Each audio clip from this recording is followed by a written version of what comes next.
dijelaskan yarfa'ullahu, Allah Subhanahu wa taala mengangkat a'malal ibadi, seluruh amal hamba-hambanya, kulluha, semuanya, fi hadas syahri, pada bulan ini, yaitu bulan Sya'ban. Maka jangan sampai nanti catatan rapor kita ini, ya, begitu bulan Sya'ban di pertengahan, ya, setiap setahun sekali yang diangkat oleh Allah Ta'ala ternyata banyak minusnya. Nah, berupaya kesempatan yang ada, ya, gunakan sebaik-baiknya. Karena yang sangat Allah sukai dalam hadits qudsinya, ma min sautin ahabbu ilallahi min sauti abdin muznibin taba ilallah. Tidak ada suara yang sangat Allah sukai kecuali suara dari seorang hamba yang penuh dosa meminta ampun kepada Allah. Maka Allah sangat suka tuh kepada seorang hamba yang senantiasa meminta ampun. Maka dalam hadis qudsi fayaqulullah, maka Allah Subhanahu wa taala menyambut, labbaika ya abdi, aku sambut panggilan kau wahai hambaku, salma turid, silahkan apa yang kau pengen. Nah, itu kita ditawarkan nama Allah Ta'ala. Bagi siapa yang senantiasa minta ampun, maka dipanggil, silahkan apa yang kau pengen. Minta ampunan, Allah beri. Minta sehat, Allah kasih. Minta rezeki luas, Allah kasih. Minta selamat, Allah kasih. Minta bahagia, Allah kasih. Yang penting apa? Perbanyak minta ampun kepada Allah Subhanahu wa Ta'ala. Nah, mudah-mudahan malam Rebo besok kita bisa ya mengadakan, atau kita bisa isi malam-malam yang memang Allah muliakan, kita bisa isi dengan ibadah. Karena ada malam-malam yang memang Allah hijabah, di antaranya malam Jumat. Nah, malam Jumat itu dari habis asar sampai mau masuk asar besoknya itu dibuka pintu istimewa itu di malam Jumat dan hari Jumat. Dikabulkan segala doa sebagai orang hamba, dikabulkan Allah. Yang kedua, malam hari raya Idul Adha dan Idul Fitri. Ya, terus ketiga, malam Lailatul Qadar. Yang kelimanya tadi Idul Adha dan Idul Fitri itu 1 dan 2. Yang kelimanya malam daripada malam nisfu Sya'ban. Nah, minta tuh apa yang menjadi keinginan kita. Karena rapot setahun diangkat, rapot buat tahun depan turun.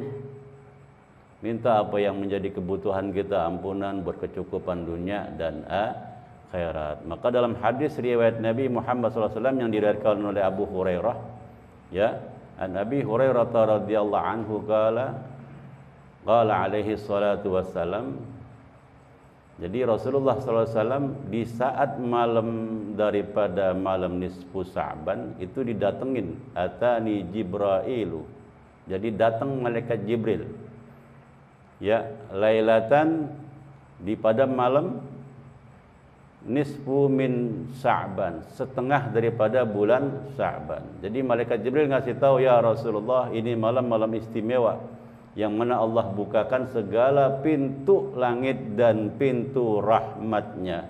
Maka bangunlah wahai Nabi, salat, angkat kedua tangan dan kepalamu menengadah ke Allah, minta kepada Allah Subhanahu wa taala. Maka Rasulullah nanya, ya Jibril, ma hadhihi lailah, ini malam apa?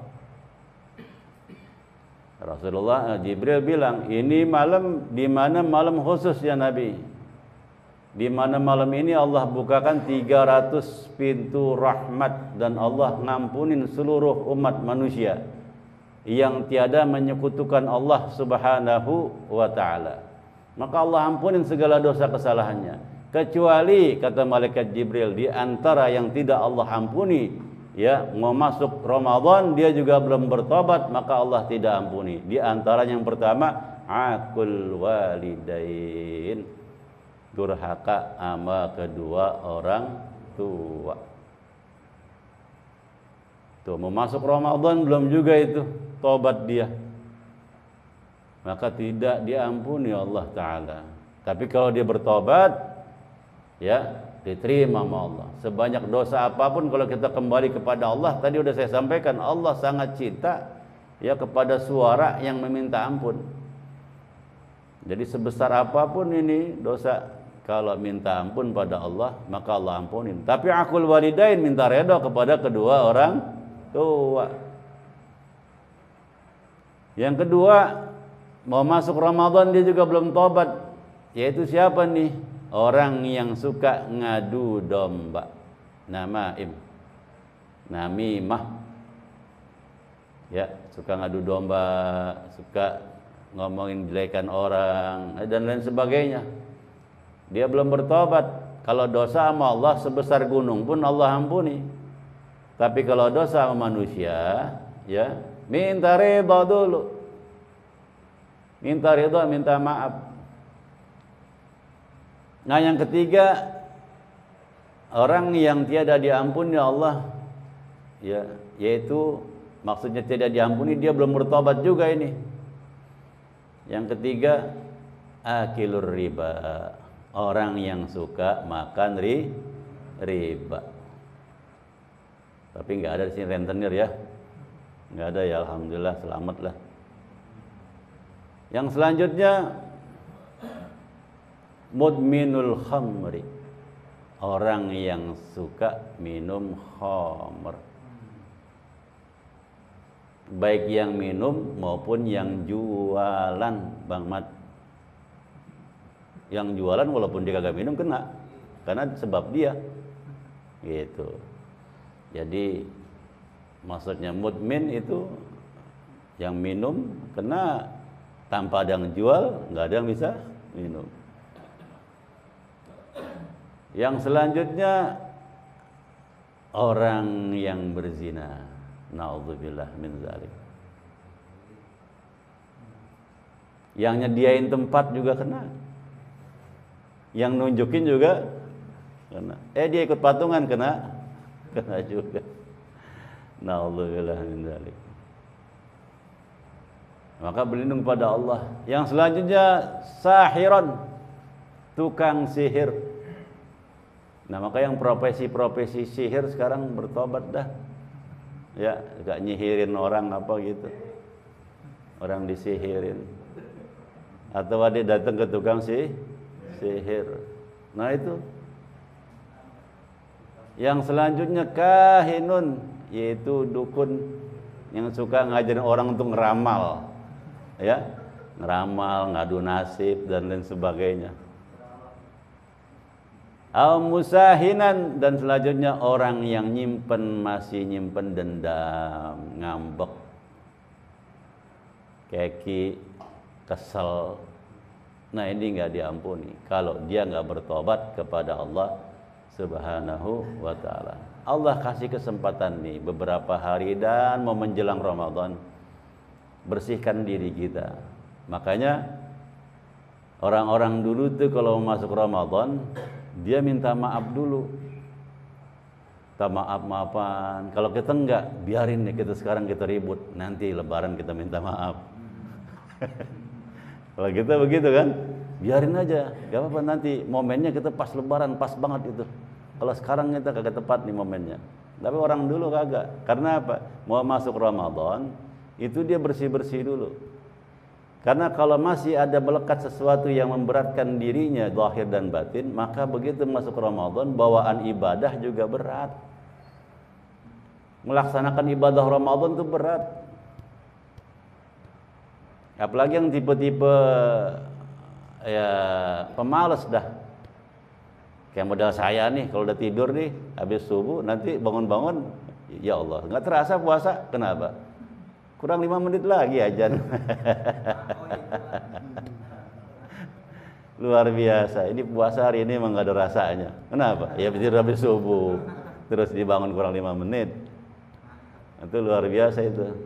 Ya, makanya nanti akan berat ibadah di bulan Ramadan kalau dia masih ada beban-beban kewajiban dia minta maaf sama orang. dan lain sebagainya. Nah, itu makanya begitu masuk Syawal disebut halal bihalal. Yang tadinya diharamin di bulan Ramadan, maka di bulan Syawal jadi halal. Nah, makanya pastinya nih selama 11 bulan kita berjumpa, ada ucapan saya pasti yang menyinggung, menyindir, yang nggak enak didengar, maka saya minta maaf. Dan juga ada tingkah laku saya, tindak apa yang saya, gaya saya atau apa saya, pasti ada juga salah di mata ini semua yang hadir. Maka sebelum masuk besok Sa'ban, saya minta maaf nih kepada yang ada di sini semua atas ucapan saya yang salah atau tingkah laku saya yang salah. Nah, kalau saya nggak minta maaf, nanti malam Sa'ban percuma saya berdoa, ya, karena masih ada sangkutan sama orang. Nah, sekarang saya minta maaf, ridho ya. Nah, ridho. Nah, begitu juga yang hadir sama. Ya kalau berngeselin mah jengkelin udah pasti dah. Ya saya harus redoin juga supaya nanti malam Sa'ban tuh nisfu ringan, doanya diterima Allah Subhanahu wa taala. Begitu juga suami dan istri. Nah, yang bawa istri lumayan nih. Kalau istri itu dia punya sorga di telapak kaki suami. Walaupun suami juga banyak salah sama istri, kayak model saya nih banyak salah sama istri saya dan sebaliknya. Maka besok mau masuk Sa'ban, sebelum kita doa baca Yasin, ya minta maaflah istri kepada suami. Suami juga minta maaf kepada istri, supaya doa kita tuh betul-betul diijabah Allah Subhanahu wa taala. Di saat nanti malaikat bawa catatan, hati kita sama istri kita plong, ridho, catatannya bersih. Terus kita sama kawan kita plong, catatannya bersih. Nah, makanya sekali lagi, ya nanti kalau sama istrinya di rumah masing-masing ya, pas mau kita baca ya. Nanti kalau sekarang ini saya nih kepada jamaah yang hadir, pastinya salah saya banyak, saya minta maaf, minta ridho. Terus kalau jamaah nih nggak usah minta maaf, udah saya maafkan sebelum saya ngomong ini. Amin ya rabbal alamin. Ingat tadi beberapa hal yang tidak diampuni Allah, ya, kecuali dia buru-buru kembali bertobat kepada Allah Subhanahu wa taala. Nah, mudah-mudahan kita sehat walafiat, ya, supaya dimudahkan segala urusan kita. Amin ya rabbal alamin. Sekian dapat saya sampaikan, lebih kurangnya mohon maaf. Mari kita tutup dengan suratul Fatihah. Semoga apa yang kita panjatkan doa kita dari awal sampai akhir diqabul Allah Subhanahu wa taala. Bisiril Fatihah.